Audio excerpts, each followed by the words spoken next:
नमस्कार दोस्तों, आपका अर्जुन सिंह।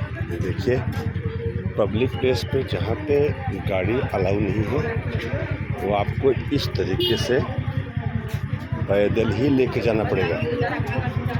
चौरस्ता एरिया में जब आप आएंगे तो इस टाइप से गाड़ी को आप पैदल लेके जाना पड़ेगा। ये देखिए दोस्तों, अभी ये लड़का है, ये गाड़ी को पैदल लेके जा रहा है और पब्लिक देखिए कैसे आ रही है।